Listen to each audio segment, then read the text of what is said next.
Hello BookTube, this is Weekly Reads.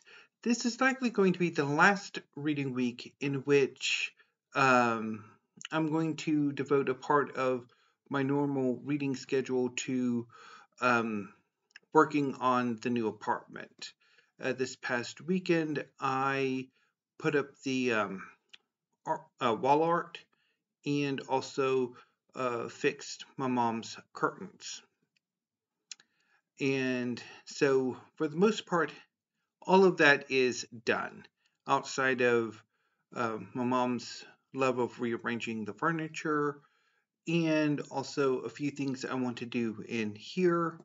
I'm not entirely satisfied with how my room is currently set up, and I'm also not entirely satisfied with how I have my library situated. So I'm going to work on those, but I'm not going to devote a large swath of my weekend to working on it. I'll do it probably sometime during like that period when I'm filming for BookTube videos in the early afternoon during the work week.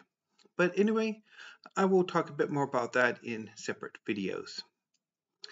My reading week this week has been fairly good, although it started on a disappointment.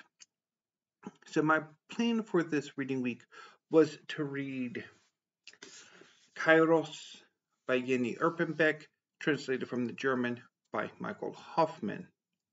And then once I finished Kairos, read some of the volumes of poetry that I recently added to my collection.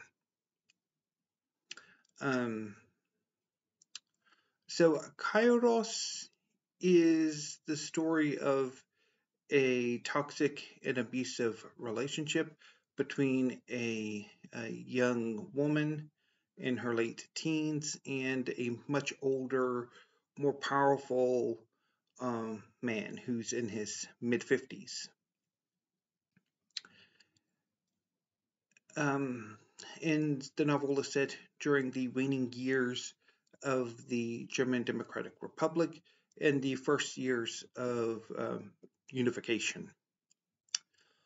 I thought the prose, or at least the translation, I thought the writing itself was luxurious and beautiful, but I never quite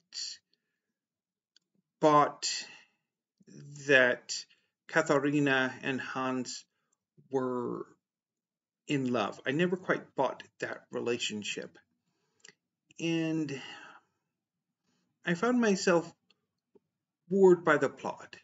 And so I did ultimately bail on the book on Monday. I read about 60 pages, or a little more than 60 pages on Saturday, about 50 on Sunday, because I didn't quite make it to 120 on Sunday.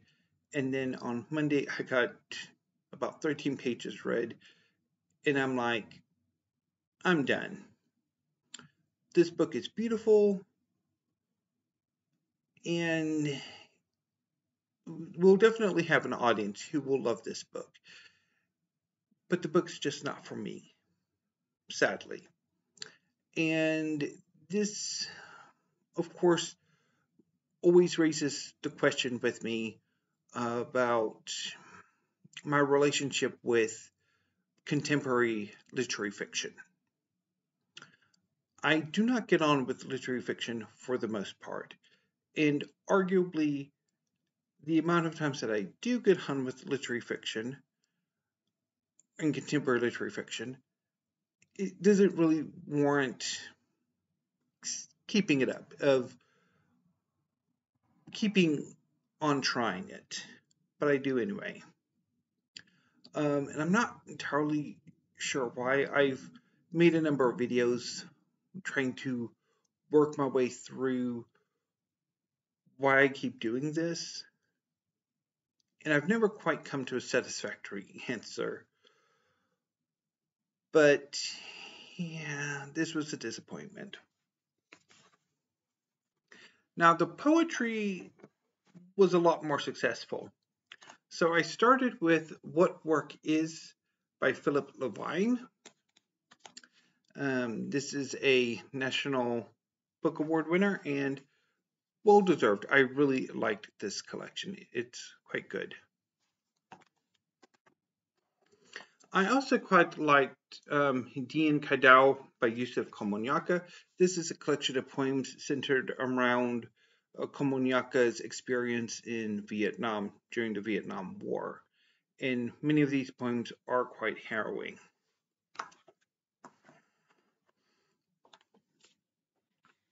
I liked but did not love Unincorporated Persons in the Late Han Dynasty by Tony Hoagland.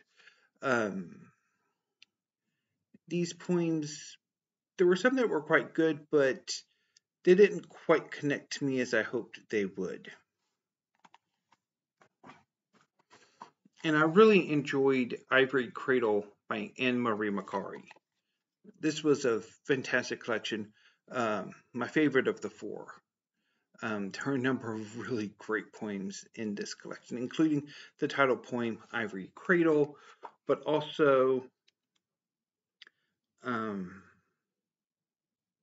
Augustine,